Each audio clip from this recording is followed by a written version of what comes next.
Rating mga pamalo ni mama nung malnourished pa ako, part 2. Oo, payat talaga ako nung panahon ng hapon, char. Ayoko na sanang alalahanin kasi masakit sa puso't damdamin pero maraming nagre-request ng part 2 sa inyo, syota kayo.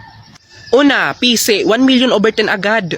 Ginawa akong kalabaw ni mama matapos niyang malaman na nangupit ako ng 5 piso dahil binili ko ng lastik ko. Pero sabi nila pinapalo nila tayo para madisiplina at dahil mahal nila tayo. Grabe sila magmahal no ng babato ng panggatong. 1 million over 10 din to, oo. Nagkalagnat ako matapos matamaan nito at nung nagkasakit ako pa yung sinisi dahil pasaway daw ako. Ay okay! Walis tambo, 10 out of 10.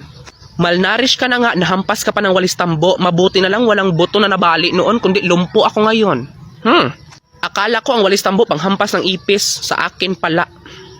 Pamaypay, negative million over 10, wala namang epekto, oy, hangin lang. Rating mga pamalo ni mama nung malnourished pa ako, part 2. Oo, payat talaga ako nung panahon ng hapon, char. Ayoko na sanang alalahanin kasi masakit sa puso't damdamin pero maraming nagre-request ng part 2 sa inyo, syota kayo. Una, PC, 1 million over 10 agad. Ginawa akong kalabaw ni mama matapos niyang malaman na nangupit ako ng 5 piso dahil binili ko ng lastik ko. Pero sabi nila pinapalo nila tayo para madisiplina at dahil mahal nila tayo. Grabe sila magmahal no ng babato ng panggatong. 1 million over 10 din to, oo.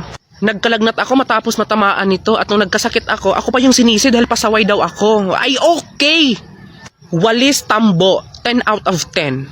Malnourished ka na nga, nahampas ka pa ng walis tambo, mabuti na lang walang buto na nabali noon kundi lumpo ako ngayon. Akala ko ang walis tambo panghampas ng ipis, sa akin pala. Pamaypay, negative million over 10, wala namang epekto, oy, hangin lang.